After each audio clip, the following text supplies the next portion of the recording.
of witnesses as provided in the list to the senator judges last week, Your Honor.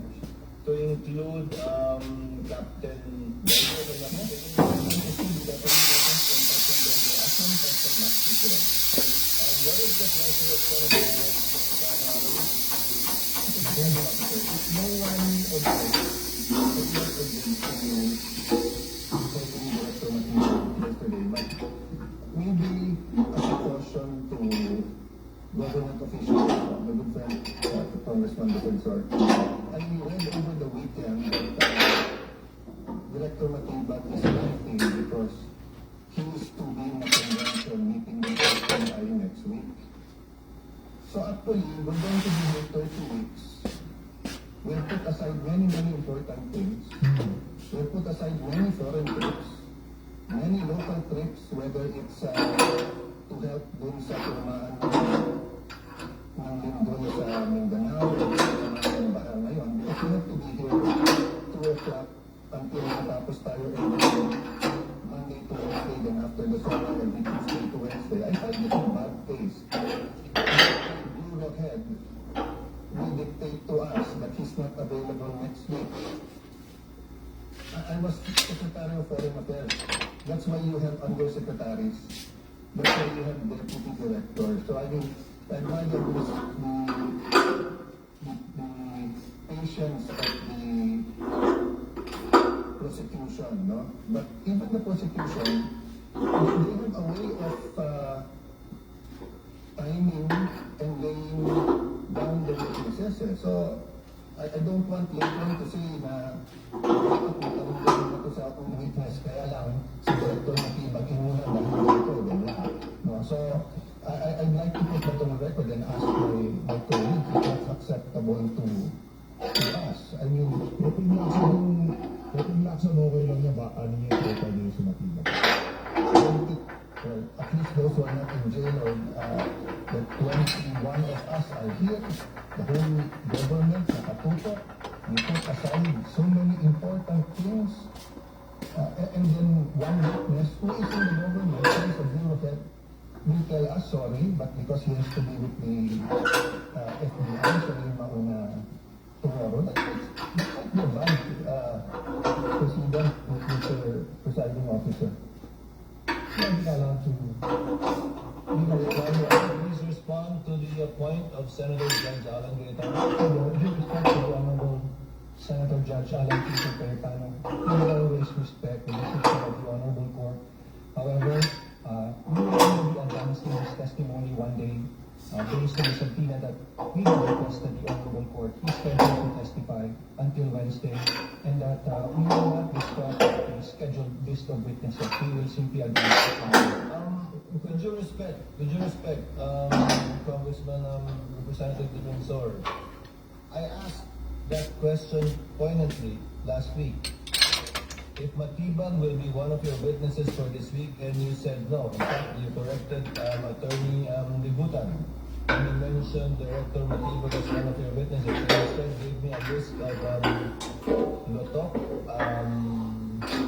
Zulaika Lopez, and Captain Bello. Matibag was not included. In fact, I don't think we issued a subpoena for Director Matibag for this week. Given your manifestation after you took over, given that you have, as you said, control and supervision over the the counsel for the prosecutors. So he's not in your list this week. He's being advanced for a day, sir. May I respond, Your Honor? Please, sir. That's correct. I gave a list of witnesses scheduled for Monday, Tuesday, and Wednesday. However, Your Honor, I also added that since MBI Director Matibag has been requested for a subpoena to testify within the week, I also added in my statement that we will inform the Honorable Court which day we can present the Honorable Matibag, and I was expecting him to after the testimony of Captain Belinda Bello, Your Honor. I confirm that, but the situation is, given the one witness per day rule that we supposed to have under the Visa Court, no subpoena has yet been issued to Director Matibag this week. Can the Court kindly confirm that for us? No, May I respond, Your Honor? Senator Judge Alan Cayetano is recognized. Actually, my statement and my question to the is not really addressed for prosecution. You will have to do the best you can to represent, what we're fighting for. No? So, I commend you for adjusting. But my recollection is, because I'm also waiting for his testimony. And my recollection last week, he said that we will not see him this week. And I think 11 days ang, that's correct, sa article na to. So we're on day 4. So kung hindi siya pwedeng next week, that's day 7, 8, 9. I'm not sure if it's prosecution or ano, but to suddenly say na tomorrow na siya, when I'm argument tomorrow and the other witnesses, is a little bit, it's a small inconvenience for today. But I hope it doesn't become a rule. I mean, if no one else objects, but if someone objects, I don't think it's really a good rule. It's important. I have to keep, you say technicalities. No, rules are important. So even you notice, we agreed on 3 days, 5 days. 5 days for witnesses not mentioned in the pre-trial order. And then 3 days kapag Given the fact that we will be announcing the witnesses for the following week on the last day. yeah, anyway, I said my piece, but I hope we will be faster if we have to accommodate the witnesses, especially if they're in government. Yeah, something new orders before the Presiding officer would like to hear from the counsel for the respondents. Attorney Villar, what say you? Yes, Your Honor. We would like to propose on the basis of the following. Number one, it will be in violation, Your Honor, of the impeachment court's directive that was given last week, insofar as the identities of the witnesses and as well as the order of the presentation. Number two, Your Honor, it will be again, as mentioned by Senator Judge Cayetano, a violation of the since while he was subpoenaed the week before, Your Honor, we know that he will be presented this week, so the 5-day rule is so. Number three, the prosecution cannot compel also the defense and this impeachment to present witnesses according to the schedule, considering also that these witnesses have already been identified and determined. Of course, it will be a violation of the basic rights of property, and to join again the manifestation of Senator Judge Cayetano about the proceeding. Insofar as surprise witnesses will be allowed at any point. All goods. Number 5 would be, it will also violate our right to cross-examine intelligently. We have done our best to prepare for their witnesses. However, this practice will really affect the preparation involved, Your Honor. Last point para sa defense, tayo yung mga taga-prosecution nagagawa, di ba? And insofar as laying down the case that we want to establish. And finally, if there are violations of these proceeding rights, there will be a violation of procedural due process, which of course can go to another ground to further delay the proceedings. Moreover, Your Honor, if the prosecution would also allow, can we also get a copy, Your Honor, of that invitation when we inquire the prosecution if the particular travel authority has already been made? Because, Your Honor, we received information as well that the FBI had already conducted some regional summit of some sort, but it was conducted in June of, in other words, last month, Your Honor, also in Bangkok, Thailand. So we would have to again manifest and we would have to study, Your Honor, the invitation and counter check and do the proper verification as well. So that if it is indeed viable, then we would understand, Your Honor, why it has to be attended to by the authority.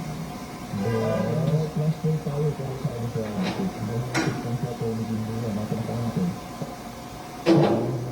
po yung kailangan recognize for nepotism sa presiding officer? Siguro itong realize na naman yung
that Director Matibag is not yet going to be presented next week to the Senate Consol.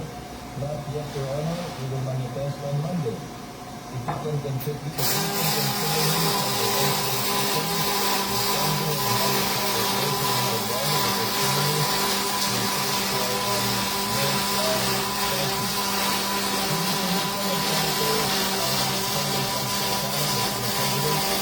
Maybe before our ruling on this matter and ask the counsel for the prosecution to submit to us the letter given to you by Director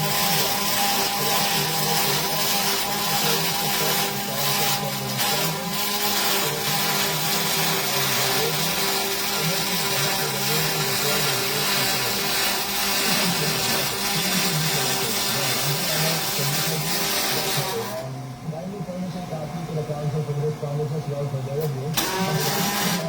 Correspondent Attorney General is also available. You can ask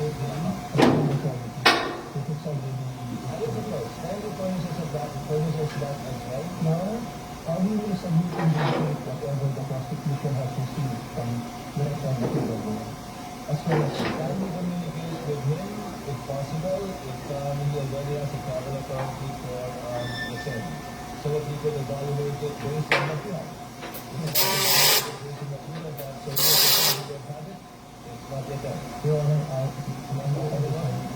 considering that this is if anyone may provide for travel insurance, and there's other honor that one of the requirements is also to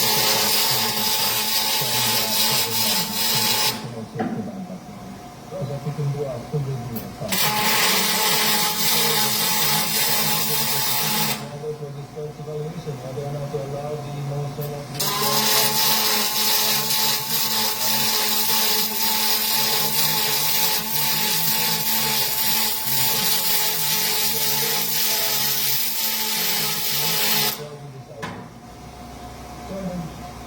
Counsel for the primary prosecutors, kindly file your next witness.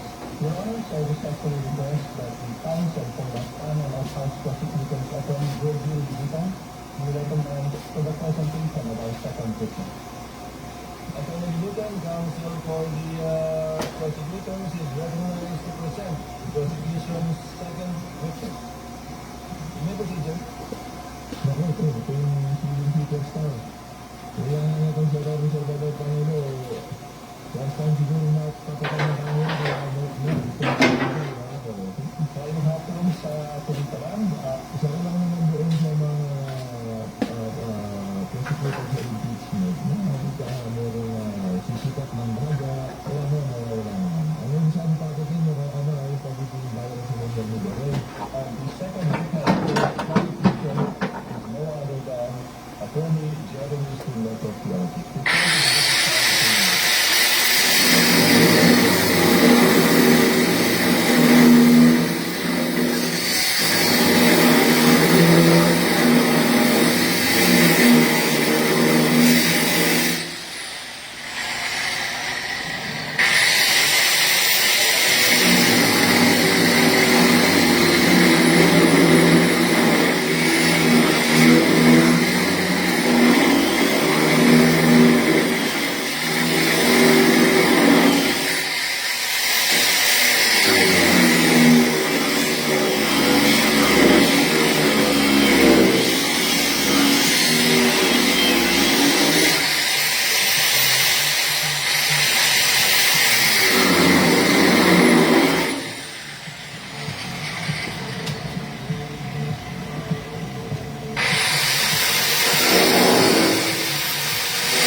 take a short administrative vote. Yung sa akin, yung kanina, nagtatampa nga kaso mo, yung presidente, hindi natin alam kung anong hawak ng presidente.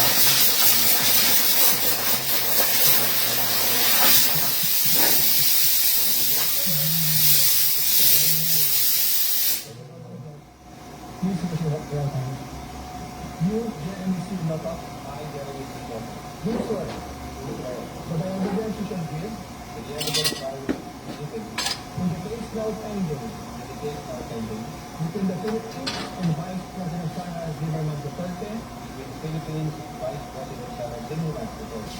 Shall be the truth, the whole truth, and nothing but the truth. So help you God. So help you God.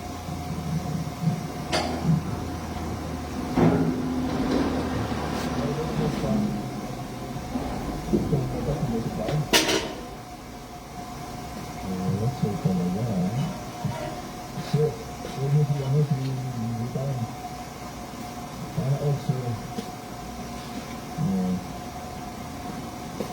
Your Honors, in testimony of our second witness, Attorney Jeremy C. Lapak, is purpose to prove the following. Number one, Jeremy Lapak is by profession, and he was the of the National Bureau of Investigation.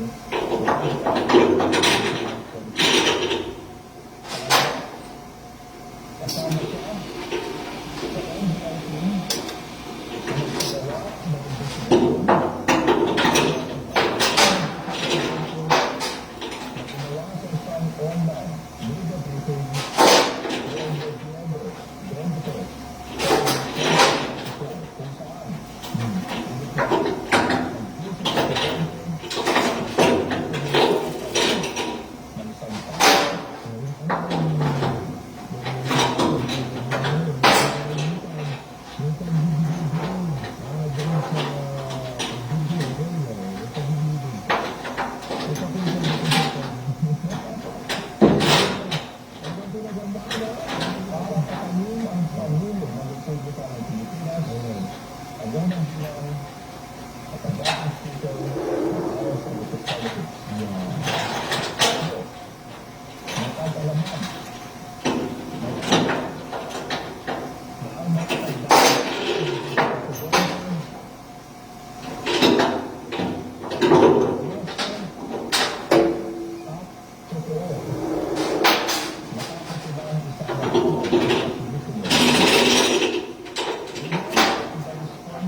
hanggat hindi napapatay Hmm. ang pamilya ng Pilipinas, ang unang bilang at ang speaker, mga representatives ay nagpapakita ng Vice Presidente Alberto Maglado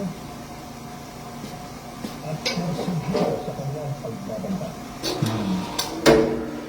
Because the result of the investigation and after determining that the responded threats are serious and real, led the NBI to file complaints for 3 counts of threats and 1 count of inciting to secrecy.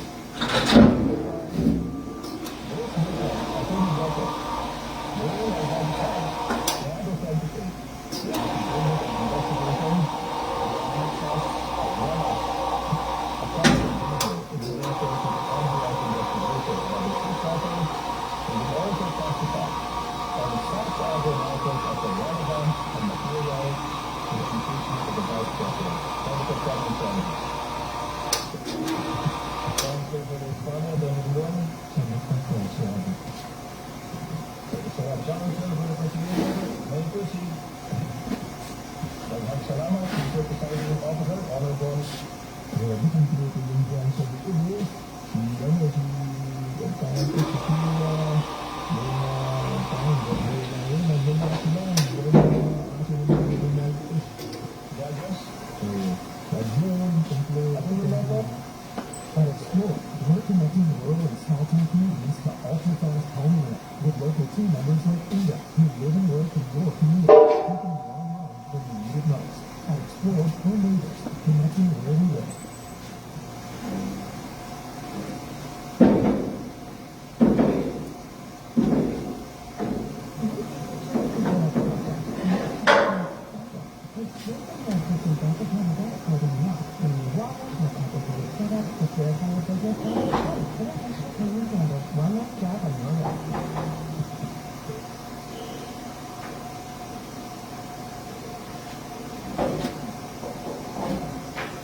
Maupay makulit na ibo. Mariwaray po. Sir Bruce Mariwaray. Secretary Subalo.